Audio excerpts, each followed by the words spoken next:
একা একা ছড়িয়েছি সারা রাত দিন, সাজিয়েছি এই শহর।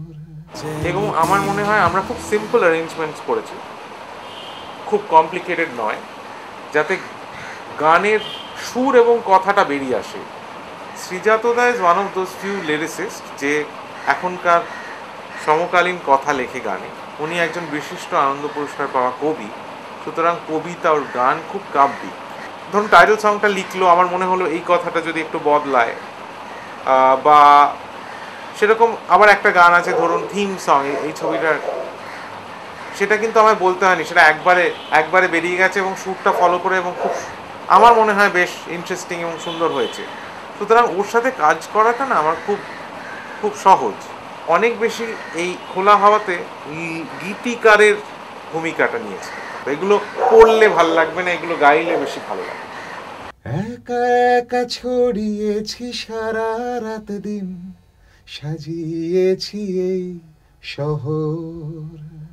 খুব কনসিয়াস একটা ডিসিশন ছিল, সেটা অনুপ, আমার এবং দুজনে শ্রীজাত তিনজনেরই কনসিয়াস ডিসিশন যে আমরা যে ভাষায় কথা বলি, আমরা বাংলা বলতে বলতে ইংরেজি বলে ফেলি, বাংলা বলতে বলতে হিন্দি বলে ফেলে, কেউ ইংরেজি বলতে বলতে দুটো বাংলা বলে ফেলে। সুতরাং এই কোলোকিয়ালিজমটা যাতে গানে থাকে, খুব সাটলি থাকে। আমার কাছে মনে হয় কোলোকিয়ালিজমটা যত আসবে তত জিনিসটা ওপেন হবে, তত অন্য রকম লাগবে। এখন হয়তো সেটা একটা ওয়ার্ড। ধরুন এই গানটা, ঝলমলে রোদ আর একটু বৃষ্টি, আজ তাই হাত পেতেছি, দূরে কাছে ছড়িয়ে আছে এক মুঠো জিন্দগি। একটা জীবন একটাই পৃথিবী,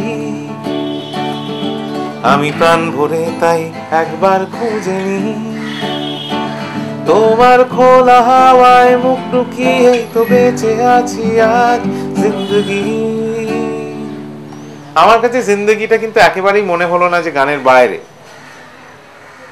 সেটা এখন কিছু কিছু কথা আমাদের বাংলা কথার সাথে যুক্ত হয়ে গেছে এবং একটা নতুন ধরনের ল্যাঙ্গুয়েজ হয়তো এসছে। I'm 75. I'll be dead soon. But you are very young. You have the whole life in front of you.